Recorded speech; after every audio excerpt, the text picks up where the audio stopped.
لیکن ولید صاحب اس میں ایک اور چیز بھی آ جاتی ہے، جب ایک سابق وزیر اعظم جس کی اپنی حکومت ہے اس وقت اس ملک میں، جس کے بھائی کی حکومت ہے اس وقت پنجاب میں، پنجاب وہاں جہاں سے آپ جیتتے ہیں اور پھر آپ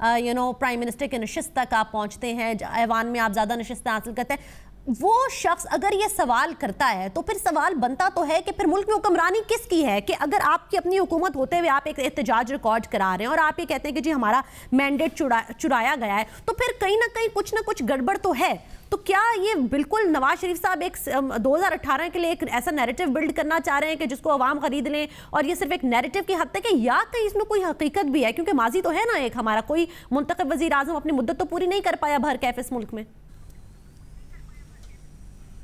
جی گڑبڑ بالکل اس میں ایسی کوئی نہیں ہے جی، بڑی یہ میں اگری کرتا ہوں، بڑی حیرانی کی بات ہے جی یہ جو کہتے ہیں کہ جی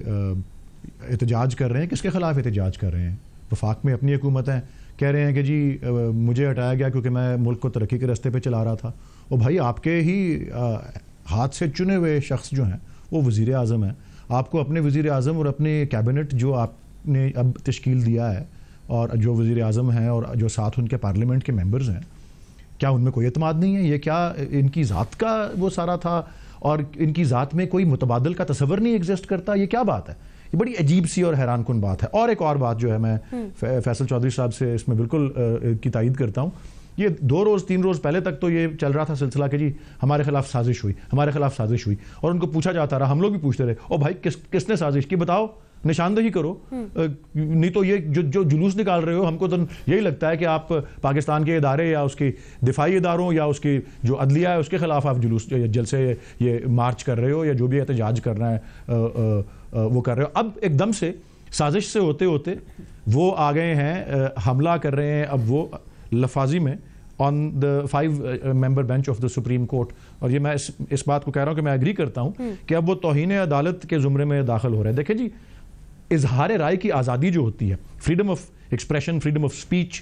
جو کہ جس کا وعدہ ہمارے آئین میں بھی ہے اور آرٹیکل 19 میں ہے، وہ ایک لامحدود حق نہیں ہے، وہ ایک ایبسولوٹ رائٹ، اس کے اوپر پابندیاں ہیں، اس پہ 13-14 پابندیاں ہیں۔ مثال کے طور پہ آپ اسلام کی عظمت کے خلاف کوئی بات نہیں کر سکتے، آپ مثال کے طور پہ دوسرے ملکوں سے دوستانہ تعلقات کے بارے میں کوئی بات نہیں کر سکتے۔ یاد ہے جب یمن کا اور وہ سعودی عربیہ اور ایران کا مسئلہ آیا تھا تو پیمرا نے جاری کیا تھا ایک ڈائریکٹو ٹو چینلز کہ جی یہ اس فورن پالیسی پہ اور ہمارے دونوں تو دوست ملکوں سے تعلق ہیں، اب نہ بات کریں۔ اسی طرح ان 12-13 پابندیوں میں سے ایک یہ ہے کہ آپ توہین عدالت کا ارتکاب نہیں کر سکتے۔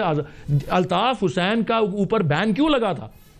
ٹیلی ویژن چینل سے ان کی تقریروں کو روکا گیا اسی لیے کیونکہ وہ پاکستان کی انٹیگریٹی پہ، اس کی سالمیت پہ حملہ کر رہے تھے، اس کے ڈیفنس فورسز پہ حملہ کر رہے تھے۔ یہ پاکستان کی عدلیہ پہ حملہ شروع کر رہے ہیں اور یہ اسی طرح سے ان کے اوپر گیگ آرڈر آنا چاہیے کورٹ کی طرف سے۔ اس کا ممکنہ رد عمل کیا آ سکتا ہے؟ ایک تو اداروں کی طرف سے بھی رد عمل آ سکتا ہے، لیکن دوسرا کیا پاکستان تحریک انصاف بھی سڑکوں پر آ سکتی ہے اور یہ ہیڈ آن کی طرف معاملہ جا سکتا ہے؟ دیکھیں جی ہماری طرف سے کسی قسم کی کوئی وائلنس کی کال نہیں ہے جی، اور ہم نے کبھی بھی اگر احتجاج یا کوئی ایسی بات کی تو ہم نے بغیر کسی ہتھیار کے بالکل پرامن طریقے سے، جس طرح اگین ہمارے آرٹیکل 16 ہے آئین کا جس میں وعدہ ہے کہ پیسفلی اینڈ وداؤٹ آرمز جو ہے آپ اسمبل کر سکتے ہیں، تو ہمارا کسی قسم کی کوئی وائلنس کا یا کسی قسم کے کلیش کا کوئی ہماری پالیسی یا ایجنڈا جو ہے نہیں ہے۔ لیکن یہ بہت قابل مذمت ہے یہ سارا طریقہ کار کہ پہلے اس طرح سے نکالے جانا، اور اس کی جو الزامات ہیں میں نہیں دہراؤں گا، کرپشن، کیا وہ منی لانڈرنگ اور نیب کے کیسز اور ڈاکیومنٹس کی جال سازی، یہ اصل میں پتہ ہے کیا ہے؟ یہ کیونکہ نیب میں کیس چلنے لگے ہیں اور یہ پھنسے ہوئے ہیں، جس طرح چودھری اعتزاز صاحب بتا رہے ہیں کہ پچھلے کافی دنوں سے یہ پھنسے ہوئے ہیں یہ جال سازی ڈاکیومنٹ وغیرہ میں، اور ان کو بہت سی پرابلمز ہیں اور یہ اٹینشن ڈائیورٹ کر رہے ہیں۔ یہ